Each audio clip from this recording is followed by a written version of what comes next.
The council chamber stretched across what seemed like an endless expanse of crystalline floor. Ambassador Claire Morrison stood at the center, her boots clicking softly against the transparent surface as she walked toward the raised platform. Above her, the domed ceiling showed the stars beyond, thousands of them twinkling in the void of space. This was the heart of the Valorian hegemony, a station built to intimidate anyone who entered. Claire felt no fear. She had seen fear before, had watched it consume the faces of colonists as Valorian warships descended from the sky. She had held the hand of a dying child who asked why the stars were falling. Fear was something she understood, but it would not control her now. The Valorian High Command sat in a semicircle above her, their massive forms draped in ceremonial armor that gleamed under the artificial lights. They were tall, easily 8 feet when standing, with thick scales covering their bodies and eyes that glowed faint yellow in the dim chamber. Each one represented a conquered system, a species brought to heel under Valorian rule. High Commander Vecthar leaned forward, his voice booming through the chamber. He spoke in the common tongue, the trade language that most species used for diplomacy. Ambassador Morrison, you stand before this council to discuss the incident at the fringe colony known as Haven's Rest. Your people claim our forces acted with unnecessary aggression. We have reviewed your evidence and find your complaints without merit. Claire activated the holographic projector embedded in her wrist device. The air around her shimmered and then solidified into images. Footage from security cameras, personal recordings from colonists' satellite data, all of it showed the same thing. Valorian warships entering orbit around Haven's Rest without warning. Energy beams lancing down from the sky, turning homes into ash. Civilians running through streets as buildings collapsed around them. The colony had no military presence, no weapons that could threaten even a single Valorian vessel. It had been a farming community, nothing more. The images played in silence. Claire let them speak for themselves. When the footage ended, she looked up at the High Command. 7,000 people lived on Haven's Rest, she said, her voice calm and clear. 3,000 of them were children. Your ships fired on residential areas for 6 hours. When our rescue ships arrived, we found entire city blocks reduced to molten glass. The survivors told us your forces ignored all surrender signals. Vecthar waved a clawed hand dismissively. Haven's Rest was within our expansion corridor. Your colony was established without proper authorization from the hegemony. We merely enforced territorial rights. We filed colonization claims with the Neutral Council 40 years ago, Claire replied. Those claims were approved by every major government, including yours. Haven's Rest was a legal settlement under galactic law. Another commander spoke up, his voice dripping with contempt. Human law, perhaps, but humanity is young, Ambassador. You have been traveling the stars for less than a century. You do not understand how things work in this galaxy. The strong expand. The weak make room. This is the natural order. Claire felt the anger building in her chest, hot and fierce. She forced it down, keeping her expression neutral. Anger would not help her here. These beings respected only strength and conviction. Then let me be clear about what happens next, Claire said, her voice growing harder. Humanity may be young, but we are not weak. And we do not forget. She gestured, and the holographic display changed. Now it showed something different. Fleet movements, supply lines, military deployments. The Valorian commanders shifted in their seats, clearly uncomfortable with how much intelligence humanity had gathered on their operations. We know about your expansion plans, Claire continued. We know you intend to claim 12 more systems within the next solar cycle. 4 of those systems have human colonies. You think we will simply evacuate and let you take what is ours? Vecthar slammed his fist on the armrest of his seat. The sound echoed through the chamber like thunder. You dare threaten the hegemony? Your entire species fields fewer than 300 ships. We have thousands. If you resist our expansion, we will sweep you aside like dust. Claire took a step forward. The guards stationed around the chamber tensed, hands moving toward weapons. She ignored them, her eyes locked on Vecthar. You attacked our home, she said, and every word fell like a hammer blow. Haven's Rest was home to families who had lived there for 2 generations. They had schools and markets and parks where children played. You reduced all of that to ash, and you think there will be no consequences. We decide what the consequences will be, Vecthar snarled. Not you. Then you have made a grave miscalculation, Claire said quietly. The temperature in the room seemed to drop. Even the Valorian commanders felt it. a sudden shift in the atmosphere that made ancient instincts whisper warnings. Claire stood perfectly still, but something in her posture had changed. She was no longer asking for justice. She was delivering a message. Humanity declares a state of war between our government and the Valorian hegemony. Claire said, "We will accept nothing less than full reparations for Haven's Rest, the withdrawal of your forces from disputed territories, and a formal treaty guaranteeing the sovereignty of all human colonies. If you refuse these terms, we will make you regret the day you ever heard our name." Vecthar laughed, a harsh barking sound. "War? You would go to war with us? Human arrogance knows no bounds. Very well, we accept your declaration. In 3 cycles, our fleets will arrive at your border colonies. You will have that long to evacuate your civilians. After that, we will demonstrate what happens to those who defy the hegemony." Claire nodded slowly. 3 cycles, then. We will be ready." She turned to leave, her back straight and her head held high. The Valorian guards watched her go, some of them looking uncertain. They had seen many species capitulate when faced with Valorian might. They had never seen one walk away with such confidence. It was then that movement caught everyone's attention. The observation deck above the main chamber had been empty when the session began. Now a figure stood there. She was tall and slender, her form wrapped in a cloak that seemed to shift colors with each breath. When she pushed back her hood, gasps echoed through the chamber. Her face was humanoid but distinctly alien. Pointed ears rose from hair that cascaded down her shoulders like liquid silver. Her eyes were violet, glowing with an inner light that made them seem almost luminous. Intricate markings covered her exposed skin, glowing faintly with the same violet hue. But it was what stood behind her that truly shocked everyone present. The dragon was massive, its head alone the size of a small vehicle. Scales covered its body in overlapping plates that shimmered like oil on water, reflecting every color imaginable. Its eyes were ancient and intelligent, watching the Valorian commanders with an intelligence that made them deeply uncomfortable. The woman spoke, and her voice carried through the chamber without any need for amplification. She spoke in a language that the translators struggled to process, ancient syllables that seemed to carry weight beyond mere meaning. "I bear witness," she said, and the words echoed with power.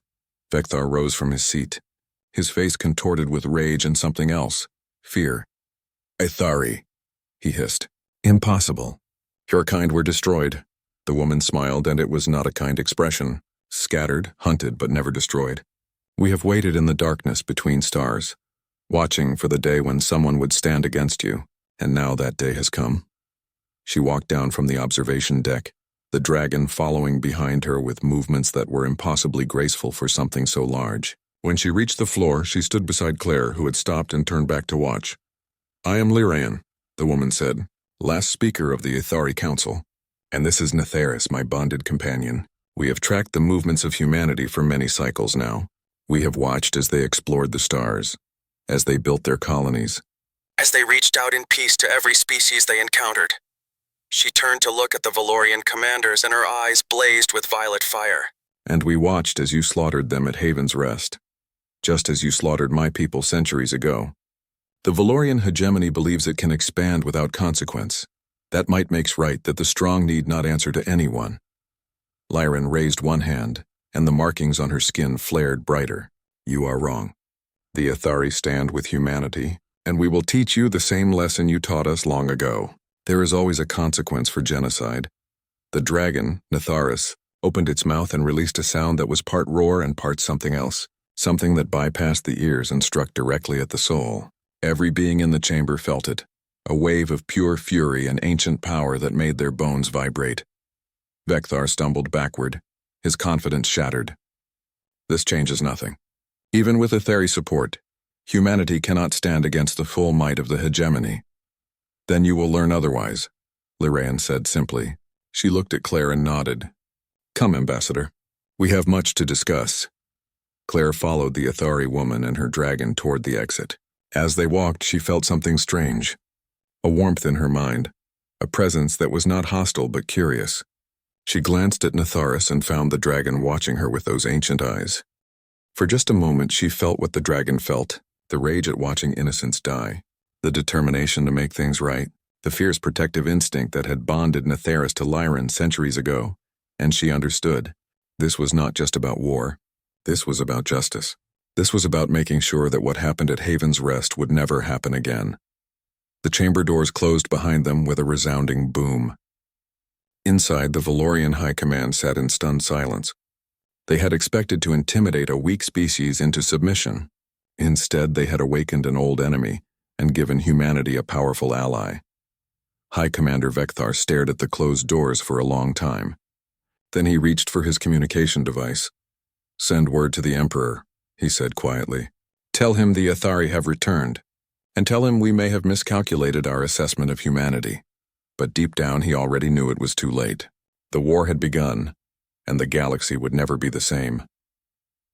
2 days had passed since the confrontation in the Valorian Council chamber. Captain Amy Rodriguez stood on the bridge of her ship, the Defiant, watching the stars streak past as they traveled through slipspace. The orders she had received were unlike anything in her military career. The communication had come directly from command, encrypted with codes that required 3 separate authorizations to unlock. When Amy finally read the message, she had to read it twice to believe what it said. Proceed to coordinates in neutral space. Rendezvous with ally of unknown origin. Await further instructions. Tell no one. Amy had been a captain for 5 years, commanding the Defiant through border patrols and escort missions. She had never fired her weapons in actual combat. The closest she had come to war was running drills and simulations. Now, with the Valorian ultimatum hanging over humanity like a death sentence, everything was changing. Her crew was small, only 40 people to run the entire battlecruiser. They were good at their jobs, well-trained and disciplined. But Amy could see the tension in their faces. Everyone knew what was coming. The Valorians had given humanity 3 cycles to evacuate border colonies. That deadline was approaching fast. "Captain, we are approaching the coordinates," her navigator said. Lieutenant Maria Chen was young but steady, her hands moving across the controls with practiced ease. "Drop us out of slipspace," Amy ordered. "All stations battle ready. We do not know what we are meeting out here." The ship shuddered as it transitioned back into normal space. The view screen cleared, showing an empty section of space far from any star system. There were no planets here, no asteroids, nothing but the void. "Scanning," the sensor officer reported. "I'm picking up something strange. There's a mass signature, but it does not match any known ship configuration." Amy leaned forward in her chair. "Put it on screen." The view screen shifted, magnifying a section of space ahead of them. At first, Amy thought her eyes were playing tricks on her. The ship that appeared seemed to shift and change as she looked at it. One moment it looked like crystal, the next like living tissue. It was beautiful in a way that made her chest ache. "What is that thing?" someone whispered. Before Amy could respond, her communication console chimed, an incoming transmission on a frequency that should not exist. Amy accepted it and the view screen changed. Lorraine appeared before them, her silver hair floating around her face as if she were underwater. Behind her, Amy could see the interior of the strange ship, all organic curves and glowing surfaces. "Captain Rodriguez," Lorraine said, her voice warm and welcoming. "Thank you for coming. I know this must all seem very strange to you." "That is one way to put it," Amy replied. "Command told me to meet an ally. They did not tell me who or what that ally would be." Lyrian smiled. "I am Lyran of the Athari, and I believe we can help each other. Your people face a war they cannot win alone. My people have knowledge and abilities that could turn the tide, but we need something from you as well." "What do you need?" Amy asked. "We need warriors who can bond with my companions," Lyran said. "The dragons you saw at the council chamber are not simple beasts. They're ancient beings, fragments of something that once spanned the entire galaxy. When they bond with a compatible mind, they become something greater. Together, a human and a dragon could be more powerful than any weapon your people have built." Amy felt her heart racing. "You want us to bond with dragons?" "Not all humans can," Lyran explained.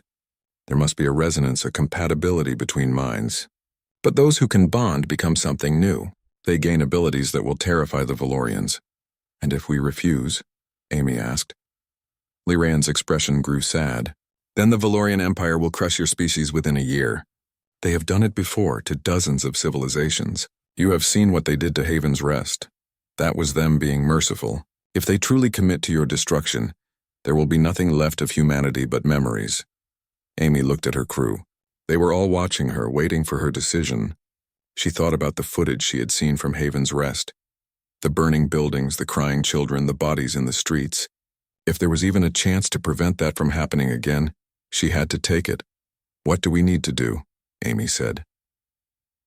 20 minutes later, Amy stood in the docking bay of the Etheri ship. Her away team was with her, 10 volunteers who had agreed to come without knowing what they were volunteering for. The interior of the ship was even stranger up close. The walls seemed to pulse with a faint heartbeat, and the air smelled like rain and something else she could not identify. Lirayan waited for them, and she was not alone. Other Etheri stood with her, 3 of them all with the same pointed ears and glowing markings. But it was what stood behind them that made Amy stop in her tracks. Dragons, 3 of them, each one unique. One had scales that looked like polished copper, catching the light and reflecting it in warm orange tones. Another was deep blue, almost black, with silver markings running along its spine. The third was smaller, its scales a pale green that reminded Amy of spring leaves. And then there was Netharis. The great dragon emerged from the shadows, its rainbow scales shimmering with every movement. It was larger than the others, more ancient. When its eyes focused on Amy, she felt something shift in her mind. A presence warm and curious reaching out to touch her thoughts. Amy gasped. The sensation was not painful, but it was intense. She could feel emotions that were not her own. Curiosity. Hope. And underneath it all, a deep well of rage that had been building for centuries. "Netharis has chosen you," Lirayan said softly. "He rarely bonds with anyone. I am his primary companion, but he senses something in you, a strength of will that matches his own." "I can feel him," Amy whispered. "In my head. Is that normal?" "That is the beginning of the bond," Lirayan explained. "If you accept it, the connection will grow stronger. You will be able to share thoughts, to fight as one. Netharis will lend you his strength and you will give him purpose." Amy walked forward slowly. The dragon lowered its massive head, bringing one eye level with her. She could see herself reflected in that eye, small and fragile, but she did not feel afraid. She reached out and placed her hand on the dragon's snout. The world exploded into sensation. Amy felt herself falling into a vast ocean of consciousness. Memories that were not hers flashed through her mind.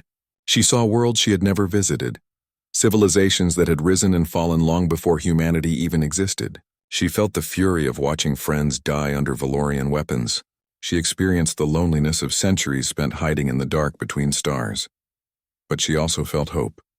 Hope that had kindled when Lirayan found the other surviving Ethari. Hope that had grown when humanity stood up to the Valorians instead of bowing down. Hope that maybe finally things could change. And through it all she felt Netharis himself. Not as a separate being, but as part of her. His strength became her strength. His determination became her determination. They were still 2 individuals, but they were also something more. When Amy opened her eyes, she was on her knees. Lirayan was supporting her, keeping her from falling completely. The other volunteers were staring at her with wide eyes. "What happened?" Maria asked. She had volunteered as well, standing near the copper-scaled dragon. "I bonded," Amy said, her voice shaking. "I can feel him, Netharis, he is inside my mind." The dragon rumbled, a sound that Amy felt in her bones. But now she understood it. That rumble was approval, pride, welcome. Over the next hour, 4 more members of Amy's crew successfully bonded with dragons. Maria bonded with the copper dragon, whose name was Varantis. A young pilot named Lisa Park bonded with the blue dragon, Kristath. 2 others, engineers who had shown unusual courage, bonded with smaller dragons that emerged from deeper in the ship. Not everyone could bond. 3 volunteers tried and felt nothing. No connection at all. They looked disappointed, but Lirayan assured them they would still play crucial roles in what was to come. Amy stood with her new companions, feeling the strange dual awareness of being both herself and connected to Netharis. The dragon's presence in her mind was like a second heartbeat, constant and reassuring. "What happens now?" she asked Lirayan. "Now we prepare," Lirayan said. "The Valorians will come for your colonies. They think they know what they face. They think humanity is weak and alone. We will show them how wrong they are." She gestured, and a holographic display appeared in the air, showing star charts and fleet movements. "The Valorian Third Fleet will strike at your border colonies first. They will expect resistance, but they will not expect dragons. We will hit them hard and fast, destroy their confidence, make them afraid. Can we really win? Maria asked. They have thousands of ships. Numbers are not everything, Lyrian replied. The Athari learned that lesson long ago. One dragon-bonded warrior is worth 100 conventional fighters. And with our psychic network connecting your fleet, your ships will fight with a coordination the Valorians cannot match. Amy felt Natharis stir in her mind, eager for battle. She shared that eagerness, but she also felt fear. This would be her first real combat. People would die, both enemies and friends, I am afraid, she admitted quietly. Lyraean smiled, not unkindly. Fear is wisdom. Only fools go to war without fear. But you also have courage, and that is what matters. You chose to stand up when you could have run. That is the mark of a true warrior. The copper dragon, Varantis, moved closer to Maria, nuzzling against her gently. Maria laughed, a sound of surprise and delight. The dragon was easily 10 times her size, but its touch was gentle. They like us, Maria said, wonder in her voice. They chose you, Lyraean corrected. Dragons do not bond lightly. When they choose someone, it is for life. They will protect you with everything they have, and you will do the same for them. Amy looked at her crew, at the dragons, at the Athari who had appeared from nowhere to offer help. This was insane. 2 days ago, she had been running routine patrols. Now she was bonded to an ancient dragon and preparing for a war that could determine the fate of her entire species. But as she felt Natharis in her mind, felt his absolute certainty that this was right, she found her own doubts fading. When do we start training? Amy asked. Lyraean's smile turned fierce. Immediately. The Valorians gave you 3 cycles. We will use every moment of that time. By the time they arrive at your colonies, we will be ready, and they will learn to fear the name of humanity. Amy looked at the view screen at the stars beyond.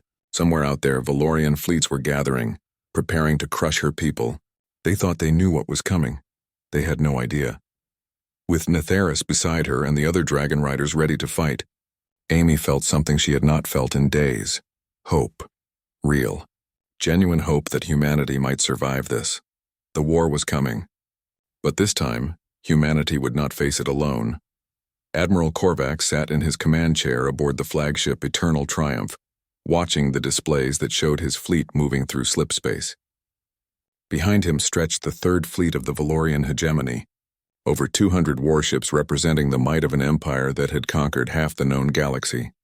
This assignment bored him. Korvax had fought in the expansion wars, had personally overseen the subjugation of 6 different species.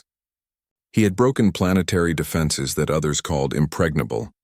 He had earned his rank through blood and victory, and now the High Command expected him to waste his time crushing a handful of human colonies. It was beneath him.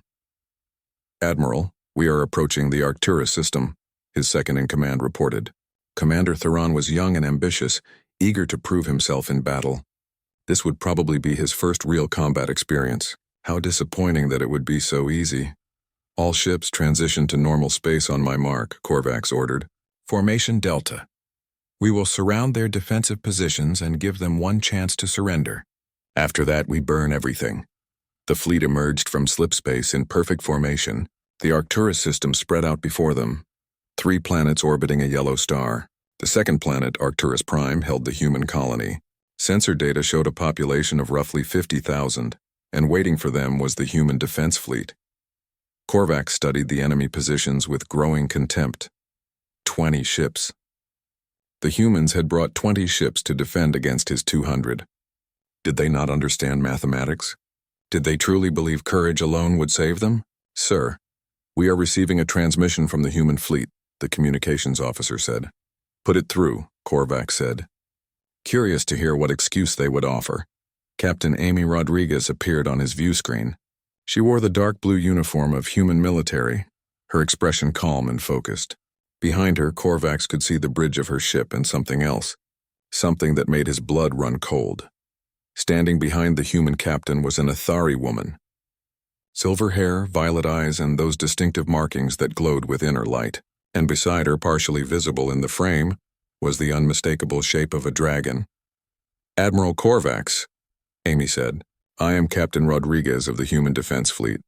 You have entered this system with hostile intent. Leave now or we will destroy you. Korvax felt rage building in his chest. The Aitari. Those parasites should have been extinct. How dare they show themselves again? And worse, how dare this human speak to him with such arrogance? You have 20 ships, human, Korvax snarled. We have 200. Your threat is meaningless. Surrender now and I will allow your civilians to evacuate. Refuse and I will reduce your colony to dust, Amy smiled. It was not a pleasant expression. You have 200 ships, Admiral. We have something better. We have dragons. The transmission cut off. Korvax laughed. Dragons. Yes, he remembered the stories from the old wars. The Athari and their bonded beasts had been formidable once, but that was centuries ago, and even then superior numbers had won the day. A few dragons would not change the outcome here. All ships advance, Korvax ordered. Target their defensive positions. Fire when in range. The Valorian fleet moved forward, massive warships that dwarfed the human vessels. Energy weapons charged, missile tubes loaded. This would be over in minutes. Then the sensors started screaming. Sir, multiple contacts, the sensor officer shouted. They are moving impossibly fast. I cannot get a clear reading. Korvax leaned forward, studying the displays. Small signatures were appearing all around his fleet, darting between his ships with speed that should not be possible. They were too small to be ships, too fast to be fighters. What are those? Theron asked. The answer came a moment later as one of the contacts passed directly in front of the view screen. Korvax saw it clearly for just a second. A dragon, scales shimmering with rainbow colors, and on its back a human rider in combat armor. Then the dragon opened its mouth and breathed fire, except it was not normal fire. The stream of energy that erupted from the dragon's jaws was plasma, superheated to temperatures that made stars look cold. It washed over the nearest Valorian cruiser, and the ship's shields collapsed like paper in a storm. The hull melted, atmosphere venting into space as the vessel broke apart. Return fire, Korvax roared. All weapons target those creatures. Energy beams lanced out from a dozen ships converging on the dragon, but the creature simply was not there anymore. It had moved faster than their targeting computers could track, and now it was behind another ship, tearing through the engines with claws that cut through reinforced hull plating like it was cloth. More dragons appeared. Korvax counted 5 of them initially, then lost count as they moved through his fleet with terrifying efficiency. One dragon, copper-scaled and powerful, landed directly on a destroyer's hull. Its rider, a human woman, placed something against the ship's surface. An explosion rippled through the vessel's interior. The dragon leaped away just as the ship detonated from within. Sir, our formations are breaking apart, Theron reported, his voice rising with panic. The dragons are targeting our command ships. They know exactly where to strike. Another dragon, this one deep blue with silver markings, phased through space itself. One moment it was hundreds of kilometers away. The next it appeared directly beside a Valorian battleship. The ship's point defense systems had no time to react. The dragon released a pulse of energy that was not fire or plasma, but something else. Psychic force, pure and devastating. Every system on the battleship shut down simultaneously. The human fleet was advancing now, their ships moving with perfect coordination. They fought like a single organism, each ship knowing exactly where the others would be, never getting in each other's way, always supporting, always covering gaps in the formation. Korvax had fought many battles. He recognized what he was seeing. The humans and Aetheri were not just allies. They were connected somehow, sharing information faster than any communication system could transmit. Every tactical decision flowed through their entire force instantaneously. Focus fire on the human ships, Korvax commanded. Forget the dragons. Destroy their support vessels. His fleet obeyed, pouring fire into the advancing human formation. But the dragons reacted immediately. They moved to intercept, their bodies absorbing hits that should have destroyed them. Their scales deflected energy weapons. Missiles detonated harmlessly against their hides. And when the dragons struck back, Valorian ships died. Amy Rodriguez rode on Netharis's back. Her consciousness merged with the dragon's in a way that made it hard to tell where she ended. And he began. She felt his rage at the Valorians, felt his joy at finally fighting back against old enemies, and he felt her determination, her need to protect the colony below, her grief for Haven's Rest that fueled her fury. Together, they were unstoppable. Netharis dove toward a Valorian carrier, building speed until they were moving faster than most missiles. Amy held on, Her combat armor systems linked directly to the dragon's nervous system. When Netherus rolled to avoid incoming fire, Amy anticipated the movement before it happened. When he released another blast of plasma, she guided the targeting, ensuring maximum damage. The carrier's shields held for exactly 2 seconds, then they failed, and Netherus crashed directly into the ship's command tower. The impact would have killed Amy if not for the dragon's psychic field protecting her. Instead, she felt only a mild jolt as tons of metal crumpled around them. They emerged from the other side of the ship, leaving a gaping hole where the command center used to be. The carrier listed to one side, its control systems destroyed, drifting dead in space. "All riders reform on me," Amy transmitted. Her voice carried not through radio, but through the psychic network Lirayan had established. Every bonded human heard her instantly. Hit their flagship. "If we kill Korvax, the rest will break." 4 other dragons converged on her position: Maria Chen on Varantis, Lisa Park on Kristath, and 2 others whose names were Kate Sullivan and Dana Hayes, each bonded to smaller but equally deadly dragons. They flew in formation toward the Eternal Triumph, Korvax's massive flagship. Point defense fire erupted from every surface of the ship, thousands of projectiles filling space. The dragons wove through the storm, their movements synchronized perfectly through their shared connection. Korvax watched them coming and felt something he had not experienced in decades: fear. Not for himself, but for his fleet, for the sudden realization that he had been catastrophically wrong about this engagement. "All ships, retreat to minimum safe distance," he ordered. "Launch all fighters. We need time to regroup," but it was too late. The dragons were already upon them. Netherus hit the flagship's shields with everything he had. Plasma breath mixed with psychic force, Amy channeling her will through the bond to amplify the attack. The shields flickered, held, then collapsed under the sustained assault. The other dragons struck simultaneously. Varantis targeted the engine section, its claws tearing through fuel lines and reactor shielding. Kristath phased partially out of normal space, reaching through solid hull to disable weapon systems from the inside. The smaller dragons attacked the fighter bays, preventing the launch of reinforcements. Korvax felt his ship shudder under the assault. Alarms blared across every station. His crew was shouting reports, but he barely heard them. All he could see was the massive rainbow-scaled dragon hovering outside his view screen. Its eyes locked on his. And in those ancient eyes, Korvax saw his doom.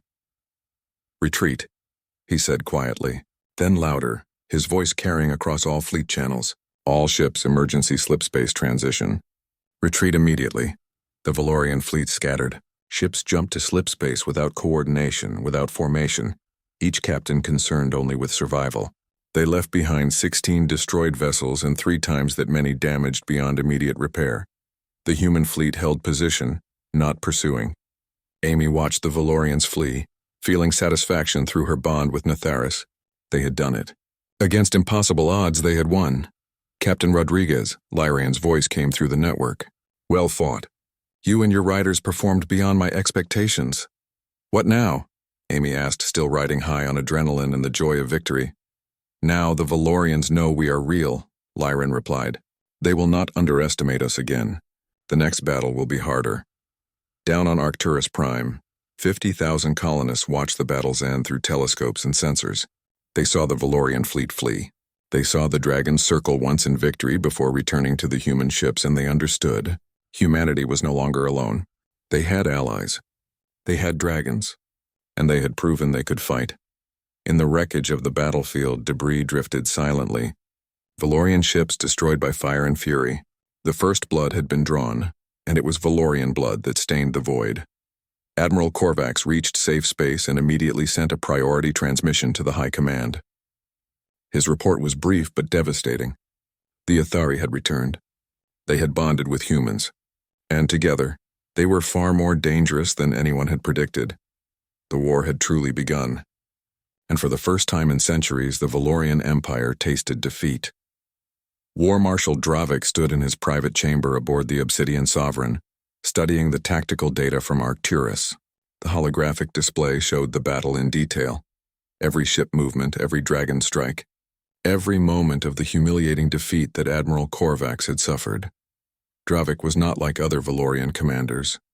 Where they saw glory and honor, he saw only efficiency and results. He had earned his position through ruthless calculation and an understanding of warfare that bordered on genius. The Emperor himself had given Dravik command of the response fleet, the legendary Obsidian Armada that had never lost a campaign. He watched the footage of dragons tearing through Valorian ships and felt no anger. Only interest. The Etheri had returned exactly as he had predicted they would someday. He had been a young officer during the last war against them, had studied their tactics, had learned their strengths and weaknesses. The door to his chamber opened, and his second-in-command entered. General Vera was a scarred veteran, missing one arm from an old battle. She had replaced it with a mechanical prosthetic that was more weapon than limb. "The fleet is ready, War Marshal," Vera reported. 4 battle groups, 800 ships total. "We await your orders." Dravik nodded slowly. "The humans think they have found powerful allies. They think the Ethari will save them. They do not understand the fundamental weakness of dragon bonding." He gestured and the display changed, showing old data from wars fought centuries ago. Ethari warriors bonded to dragons, fighting with incredible power. But the footage also showed something else. When the bonds were disrupted, when the psychic connection was severed, both rider and dragon became vulnerable. "The Ethari rely on small numbers and individual strength," Dravik continued. "They believe quality defeats quantity, but every strength has a corresponding weakness. When I fought them before, we learned to exploit that weakness." Vera studied the old battle footage, the resonance disruptors. "I thought those weapons were lost." "They were hidden," Dravik corrected. "Stored away on the old Etheri homeworld after we conquered it. I had them retrieved and brought to my fleet. We have 12 disruptor ships, enough to blanket an entire star system with interference." "Will they work on the human riders?" Vera asked. "The bond is the same, regardless of species," Dravik said. "When we activate the disruptors, every dragon-bonded pair in range will have their connection severed. The riders will be trapped in their own minds. The dragons will go mad with pain and confusion, and in that chaos we will destroy them all." He turned to face Vera directly. "Send the orders. We attack on 4 vectors simultaneously. Hit New Alexandria, Carson Station, Meridian Colony, and the orbital shipyards at Proxima. Force them to divide their forces. And when they do, we activate the disruptors and end this war." 3 days later, Amy Rodriguez stood on the bridge of the Defiant, now flagship of the combined human and Ethari defense fleet. Around her, displays showed the movements of Valorian forces. They were coming exactly as intelligence had predicted. But the scale was terrifying. 4 separate attack fleets, Maria Chen reported from her station. Over 200 ships in each group. "They are hitting us everywhere at once." Amy felt Netherus in her mind, the dragon sensing her worry. Through their bond, he sent comfort and confidence. They had trained for this. "They were ready. Split our forces to match theirs," Amy ordered. "I will take Group Alpha to New Alexandria. Maria, you have Group Beta at Carson Station. Lisa, Group Delta to Meridian. Kate, you cover the shipyards." "That leaves us spread thin," Lisa Park said, her concern evident. "If they concentrate their forces after we split up, then we adapt," Amy replied. "We cannot let any of those colonies fall. The civilians need time to evacuate." Lyrian appeared on the main view screen, transmitting from her ship. "Be careful, Captain. The Valorians have changed their tactics. They would not attack on 4 fronts without a reason. War Marshal Dravik commands their fleet now. He is far more dangerous than Korvax." "We beat them once," Amy said. "We can do it again." "Confidence is good," Lyrian replied. "But do not let it become arrogance. Dravik fought my people before. He knows our strengths. More importantly, he knows our weaknesses." The words stayed with Amy as her fleet jumped to slipspace, heading for New Alexandria. Netherus rumbled in her mind, uneasy. The dragon sensed something wrong, some danger he could not identify. Amy trusted that instinct, but she had her orders. New Alexandria held 3 million colonists. She would not abandon them. New Alexandria orbited a blue giant star, its cities built on 3 large continents. The colony was prosperous, a hub of trade and culture. When Amy's fleet arrived, evacuation ships were already leaving orbit, carrying civilians away from the coming battle. The Valorian fleet emerged from slipspace in perfect formation. Amy counted 250 ships, more than intelligence had predicted. They advanced slowly, methodically, giving her fleet time to form defensive positions. That should have been her first warning. Dravik was not known for caution. All Dragon Riders launch, Amy transmitted. Hit their forward elements. Break their formation before they can establish firing positions. She felt the familiar rush as Netharis left the Defiance hangar, his powerful wings carrying them into space. 5 other dragons launched with her, their riders ready for battle. Through the psychic network, Amy felt their determination, their courage. The dragons accelerated toward the Valorian fleet, building speed. Amy prepared to channel energy through her bond with Netharis, ready to unleash the devastating attacks that had worked so well at Arcturus. Then the world shattered. Pain exploded through Amy's mind, so intense she screamed. The bond with Netharis, that constant connection that had become as natural as breathing, suddenly ripped away. She felt herself falling, tumbling through her own consciousness with nothing to anchor her. Through her fading awareness, she saw Netharis thrashing in space, his movements wild and uncontrolled. The dragon was roaring, a sound of pure agony that carried even through vacuum. All around her, the other dragons were doing the same. Their riders limp in their seats, overwhelmed by the sudden disconnection.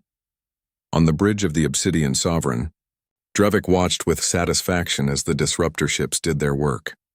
12 vessels positioned around the battlefield, each one broadcasting a resonance frequency that interfered with psychic bonds. The effect was immediate and devastating. All ships advance, Dravik ordered. Target the dragons while they are vulnerable. Kill them quickly before the bonds can re-establish. Valorian ships surged forward, weapons blazing. Energy beams converged on the helpless dragons, overwhelming their natural defenses. One of the smaller dragons, bonded to Kate Sullivan, took multiple hits to its wings. The creature spun out of control, unable to right itself without its rider's guidance. Amy fought to regain control of her mind. The pain was overwhelming, but through it she could hear something. A voice, faint and distant. Netharis calling to her across the void that separated them. The dragon was terrified, lost without their connection. She reached out with everything she had, pushing through the pain, refusing to let the bond die. She thought of Haven's Rest, of the children who had died there. She thought of her crew depending on her. She thought of Netharis himself, the ancient being who had chosen to bond with her. And in that moment of absolute need, something changed. The bond did not just reconnect. It evolved. The disruptor frequency was still there, still trying to sever their connection. But Amy and Netharis found a way to exist despite it, to maintain their link through sheer force of will and desperation. Amy opened her eyes and found herself back in control. Netharis steadied, his movements becoming coordinated again. Through their renewed bond, she felt his joy and relief. But the other riders were still trapped, still suffering. Amy had to help them. All dragon riders, listen to my voice, she transmitted through the psychic network, forcing her thoughts through the interference. The bond is not gone. It is only hidden. Reach for your dragons. Do not let the pain stop you. Fight through it. On the Defiance Bridge, Commander Beth Harper watched her sister pilots struggling. She was not a dragon rider herself, but she understood tactics. The Valorians had brought a weapon specifically designed to counter the dragons. That meant they had been planning this. All ships provide covering fire, Beth ordered. Give the riders time to recover. Focus on those 12 strange ships. They must be the source of the disruption. Human vessels moved to intercept, their weapons targeting the disruptor ships. But Valorian escorts protected them, forming defensive screens that absorbed the incoming fire. One by one, the dragon riders began to recover. Maria Chen was next, her bond with Varantis snapping back into place through sheer stubbornness. Lisa Park followed, and then Kate Sullivan. It was harder now, maintaining the connection through the interference, but it was possible. The battle became chaos. Dragons fought while simultaneously struggling to keep their bonds intact.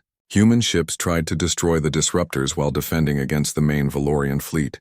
And through it all, Dravik watched, adjusting his tactics to maximize the pressure. Amy led a desperate strike against one of the disruptor ships. Netharis dove through enemy fire, his scales absorbing hits that would have destroyed any normal craft. Amy channeled everything she had through their bond, amplifying the dragon's natural abilities. They crashed into the disruptor ship like a meteor, tearing through its hull. The ship exploded, and suddenly the interference lessened. With only 11 disruptors active, the riders found it easier to maintain their bonds. The tide of battle began to shift, but the cost had been terrible. 2 dragons were dead, their riders killed when they could not re-establish connection in time. 3 more were severely injured, forced to retreat to the human carriers, and the Valorian fleet was still advancing, their numbers overwhelming. "We cannot win this battle," Maria transmitted. "There are too many of them and the disruptors are still active." Amy hated to admit it, but Maria was right. They had adapted to the disruptors, but the strain of fighting while maintaining bonds through interference was exhausting. The riders could not keep this up indefinitely. "All forces fighting retreat," Amy ordered. "We evacuate the colony and fall back to Proxima. We regroup and find a way to counter these weapons." The human fleet began withdrawing, covering the last evacuation ships as they left orbit. The dragons flew escort, their presence alone keeping Valorian fighters at bay. But it was a retreat, a defeat, and everyone knew it. Lyran watched from her ship, her expression grim. She had warned them. Dravik was not like other Valorian commanders. He learned from his mistakes and exploited weaknesses with ruthless efficiency. "Contact all Ithari across the galaxy," Lyran transmitted to her people. "Tell them we need every dragon, every warrior. The Valorians have found a way to hurt us again, but we will find a way to counter it. We must." War Marshal Dravik watched the human forces retreat and allowed himself a small smile. The battle was won. New Alexandria would fall within hours, and the same scene was playing out at the other 3 target sites. The Dragon Riders had proven adaptable, more so than he expected. But adaptation under pressure was not the same as victory. "Send a message to the Emperor," Dravik ordered. "Tell him the Obsidian Armada has broken the Dragon Riders. The war will be over within a month." But as he studied the tactical data, analyzing how quickly the humans had recovered from the disruptors, a small doubt crept into his mind. They had adapted faster than the Ithari ever did. They had found a way to reconnect their bonds despite the interference. That should not have been possible. Perhaps he had underestimated humanity after all. The Battle of New Alexandria ended with Valorian victory, but it was not the crushing defeat Dravik had expected. The humans had evacuated most of the civilian population. They had adapted to his secret weapon. And most importantly, they had not broken. Amy Rodriguez sat in her quarters hours later, exhausted and grieving for the riders who had died. Natharis was outside the ship, floating in space, recovering from his injuries. Through their bond, she felt his pain and his determination. They had lost this battle, but the war was far from over, and now they knew what the Valorians could do. Next time they would be ready. The Empire had struck hard, but humanity and the Ithari still stood, and they would strike back even harder. Earth hung in space like a blue jewel, the cradle of humanity now facing its greatest threat. War Marshal Dravik brought the full might of the Valorian Empire to this moment. 300 capital ships emerged from slip space at the edge of the solar system. A fleet so massive it eclipsed entire stars from view. The War Marshal stood on his bridge, watching the planet grow larger on his displays. This was the heart of humanity, the world from which they had spread across the stars. Conquer Earth, and the scattered colonies would surrender within weeks. The Emperor had ordered total victory and Dravik would deliver it. "All ships advance in formation," Dravik commanded. "Deploy disruptor vessels at maximum range. We will break their Dragon Riders before the battle even begins." But as his fleet moved deeper into the solar system, sensor data revealed something unexpected. Ships were converging on Earth from every direction. Not just human vessels, but strange organic craft that could only be Ithari. The numbers kept climbing on his displays. 50 ships, 100, 200 and the dragons. So many dragons where there had been only 5 at Arcturus, now there were 20. Ancient beings emerging from hiding places across the galaxy, answering Lyran's call. They came in every size and color imaginable, each one bonded to a warrior ready to defend humanity's homeworld. "How many riders do they have?" Dravik asked, his voice tight with controlled anger. 20 confirmed dragon-bonded pairs, his sensor officer reported. "And the Ithari ships are carrying additional warriors. Perhaps 100 more." Dravik studied the formations. The Dragon Riders were positioned carefully, spread across the defensive perimeter in a pattern that suggested sophisticated tactical thinking. They had learned from New Alexandria. They were ready for his disruptors. "It does not matter," Dravik said. "We have overwhelming numbers. Even with dragons, they cannot defeat us. All ships continue advance. Activate disruptors when in range." Captain Amy Rodriguez floated in space beside Natharis. feeling the dragon's massive presence in her mind. Around them, the other riders held their positions, 19 dragons and their bonded humans creating a defensive line that would either save Earth or die trying. Through the psychic network Lyraean had expanded, Amy felt every rider, every dragon, every ship in the combined fleet. It was like being part of a vast organism, thousands of minds connected through a web of thought and purpose. The experience was overwhelming and beautiful. Remember your training, Lyraean transmitted through the network. The disruptors will come. Do not fight the pain. Flow through it. Your bonds are stronger now than they were at New Alexandria. Trust in each other. Maria Chen and Varantis held position to Amy's left, the copper-scaled dragon gleaming in the sunlight. Lisa Park and Kristath floated to her right, the blue dragon scales looking almost black against the void. Kate Sullivan had survived New Alexandria and returned stronger, her dragon healing from its injuries and eager for vengeance. And there were others. Athari warriors Amy had trained with over the past weeks, their bonds with dragons centuries old. They brought experience and power that made the human riders seem like children in comparison. But they also brought hope. Disruptors activating, Commander Beth Harper reported from the Defiant. Brace for impact. The familiar pain hit like a hammer. Amy felt her bond with Netherus strain under the interference, threatening to snap. But this time she was ready. Instead of fighting it, she let herself fall into the pain, then pushed through it. The bond flickered but held, maintained by sheer willpower and the trust she had built with Netherus over countless hours of training. Around her, every other rider did the same. Some struggled more than others, but none lost their connection completely.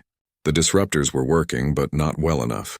Not against bonds that had been forged in fire and tempered through adversity. All riders form up, Amy transmitted. Time to show them what we learned. The dragons moved as one, a coordinated swarm that flew directly toward the Valorian fleet. They did not fight the disruptor interference.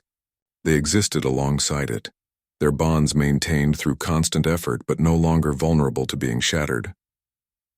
Dravik watched the dragons advance and felt the first stirring of real concern. They should have been disabled by now, their riders helpless. Instead, they fought on. Humanity had adapted again faster than should be possible. All weapons target the dragons, Dravik ordered. Concentrate fire.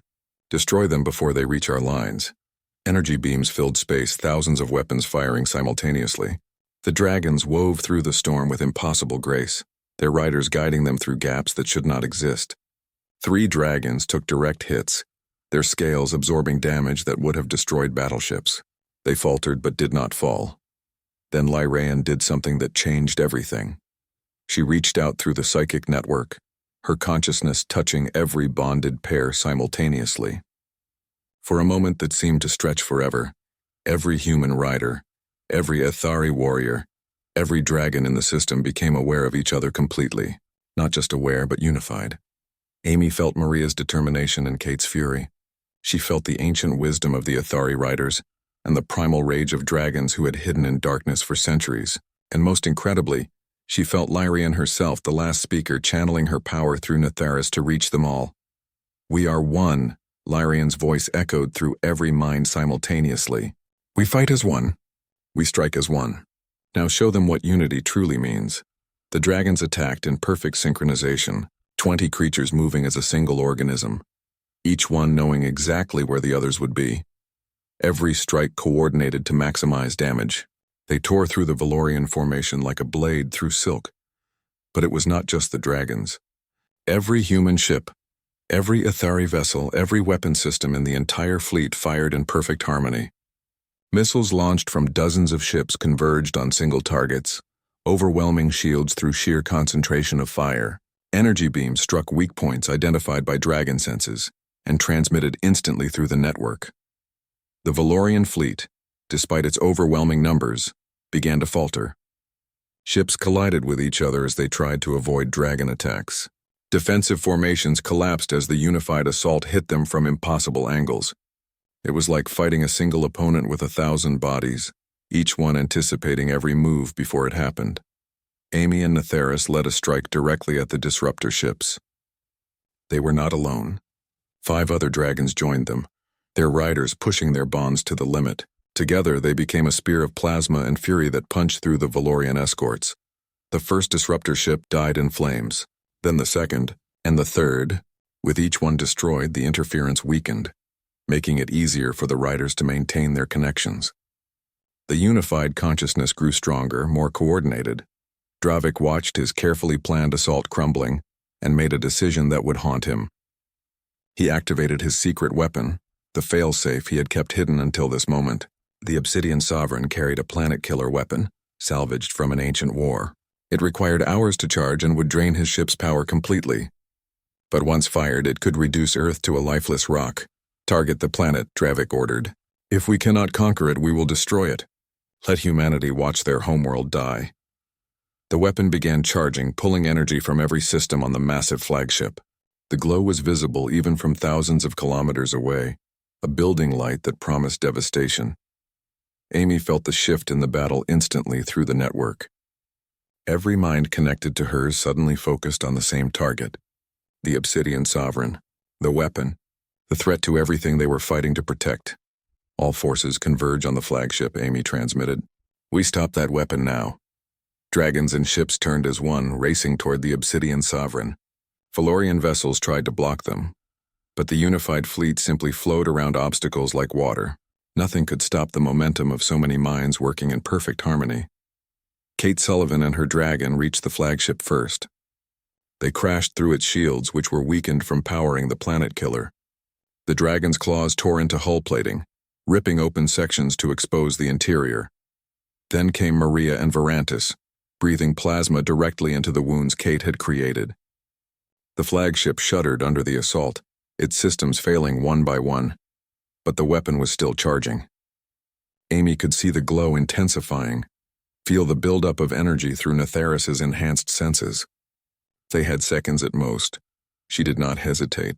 Amy pushed Netheras forward, the dragon responding instantly to her will. They dove toward the flagship, building speed until they were moving faster than anything their size should be able to move. Through the network, Amy felt Lyrian adding her power to theirs, channeling the strength of every dragon in the system through Netheras. The dragon struck the Obsidian Sovereign like a meteor. The impact point was precise, calculated by thousands of minds working together to identify the exact weak point in the ship's structure. Netheras did not just hit the flagship. He tore through it, passing completely through the vessel and emerging on the other side. Behind them, the planet-killer weapon exploded before it could fire. The chain reaction consumed the flagship from within, turning it into a miniature sun that burned for 3 seconds before collapsing into debris. War Marshal Dravik had just enough time to realize his mistake before the explosion consumed him. He had thought himself clever, bringing disruptors and secret weapons, but he had failed to understand the fundamental truth about humanity. They did not just adapt, they evolved, and when pushed to the brink, they became something greater than they were before. The destruction of the flagship broke the Valorian fleet. Ships began surrendering, their crews refusing to die for a war they no longer believed in. Others fled into slipspace, running for distant borders. The battle was over. Amy floated in space beside Netheras, both of them exhausted but alive. Through the network, she felt the joy and relief of every rider, every warrior, every soul who had fought to defend Earth. They had won. Against impossible odds, they had won. 12 hours later, Claire Morrison stood before a holographic assembly of representatives from every major species in known space. Behind her stood Lyran and Netheras, visible to all. At her feet, bound in restraints, knelt the surviving Valorian commanders who had surrendered. Claire looked directly into the cameras, knowing her words would be heard across the galaxy. She spoke clearly, her voice carrying the weight of everything humanity had endured. The Valorian Empire attacked our home. They believed we were weak because we were young. They learned they were wrong. Let this be a lesson to every species watching. Humanity does not seek war, but we will not run from it. We have allies now. We have dragons. And we have something you seem to have forgotten.